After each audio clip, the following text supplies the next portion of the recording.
ছাত্রছাত্রীরা, তোমরা যারা নবম শ্রেণীতে পড়ছো অর্থাৎ ক্লাস 9-এ পড়ছো, তোমাদের এবারের যে সেকেন্ড ইউনিট টেস্ট হবে সেখানে আমাদের একটি পাঠ্য কবিতা আছে, তার নাম আকাশে সাতটি তারা। কবিতাটি কে লিখেছেন? কবি জীবনানন্দ দাশ।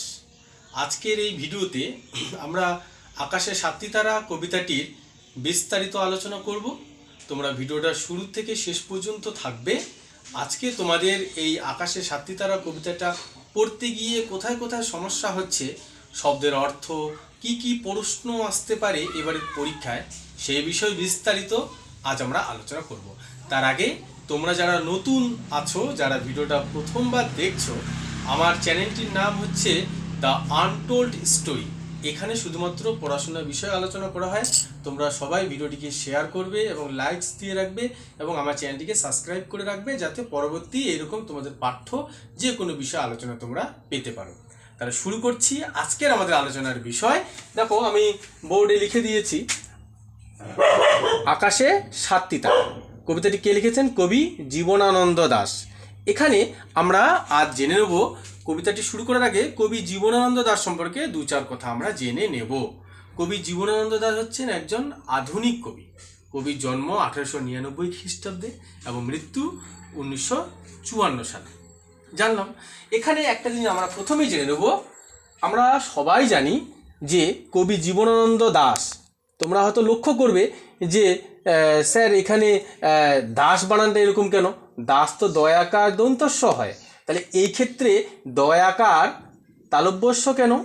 আসলে তোমরা জানবে কবি জীবনানন্দ দাশের যে টাইটেল ছিল সেটা ছিল দাশগুপ্ত। কি বললাম? দাশগুপ্ত। কবি কবিতা লেখার সময় গুপ্ত শব্দটিকে বাদ দিয়েছেন, শুধু লিখতেন দাস। তাহলে এটাও আমরা জেনে নিলাম। তাহলে কবি জীবনানন্দ দাশের যে নামটি রয়েছে, কবি জীবনানন্দ দাশ, দাস বানানটা দয়াকার দন্তস্ব না লিখে উনি দয়াকার তালব্যস্য লিখেছেন। কেন লিখেছেন? কারণ কবির যে টাইটেল তার সেটি পুরো নাম হচ্ছে দাশগুপ্ত। এটা জেনে নিলাম। আমাদের যে আলোচ্য কবিতাটি আছে আকাশে সাতটি তারা, এই কবিতাটি যে কাব্যগ্রন্থ থেকে নেওয়া হয়েছে তার নাম আমি বোর্ডের আমার বাঁদিকে লিখছি।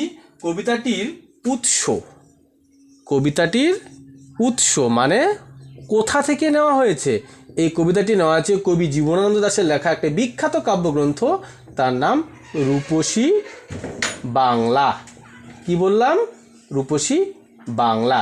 এই রূপসী বাংলা কাব্যগ্রন্থের একটি কবিতা হচ্ছে আকাশে সাতটি তারা। এটি আমাদের কত নাম্বার কবিতা? আমরা জানি এটা হচ্ছে 6 নাম্বার কবিতা। তাহলে আমরা কবিতাটি শুরু করার আগে কয়েকটা জিনিস জেনে নিলাম। কি কি জানলাম? আমরা কবি জীবনানন্দ দাশের যে টাইটেল, নামটি সম্পর্কে জেনে নিলাম। সঙ্গে এই আকাশে সাতটি তারা কবিতাটি যে রূপসী বাংলা কাব্যগ্রন্থ থেকে নেওয়া হয়েছে এবং কত নাম্বার কাব্যগ্রন্থ থেকে কত নাম্বার কবিতা নেওয়া হয়েছে, এটি 6 নাম্বার কবিতা নেওয়া হয়েছে। এই পুরো ডিটেলসটা আমরা অতি সংক্ষেপে জেনে নিলাম। কবিতাটির উৎস, কত নাম্বার কবিতা, সেটা আমরা জেনে নিলাম। এবার আমরা কবিতাটির বিষয়বস্তুর দিকে যাব। তার আগে আর একটা ছোট্ট পরিচয় দিয়ে রাখি, যেটা বলতে ভুলে গেলাম। আমাদের এই আকাশে সাতটি তারা কবিতাটি কিন্তু তোমরা বইয়ের পাতা যদি খুলে দেখো, দেখবে ওপরে আছে 8টা লাইন। অবশ্য বাংলা কবিতা লাইন বলে না, একে পংক্তি বলা হয়। ওপরে দেখতে পাবে 8টি পংক্তি আছে, পংক্তি মানেই লাইন। আর নিচে দেখতে পাবে 6টি লাইন আছে। তাহলে 8 আর 6 কত হচ্ছে বলো তো? 8 আর 6 হচ্ছে 14। তাহলে 14টি লাইন বা 14টি পংক্তি নিয়ে যে কবিতা, তাকে বলা হয় বাংলা কি বলো তো? বাংলা চতুর্দশপদী কবিতা। চতুর্দশপদী কবিতা। এর ইংরেজি নামটাও তোমরা সঙ্গে জেনে রাখবে। এর ইংরেজি নামটা কি বলো তো? ইংরেজি নামটা হচ্ছে সনেট। SONET, sonnet. এই সনেট জাতীয় কবিতা, সেই কবিতাটি আমরা আজকে আলোচনা করব।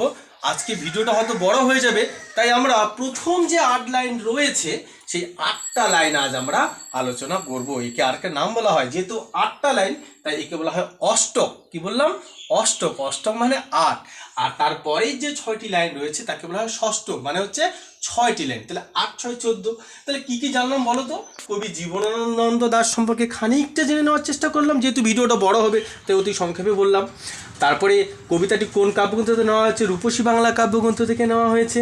এটি কত নাম্বার কবিতা? 6 নাম্বার কবিতা। আমাদের এই আকাশের সাথী তারা কবিতাটি কী ধর্মী কবিতা? এটাও একটা প্রশ্ন হতে পারে।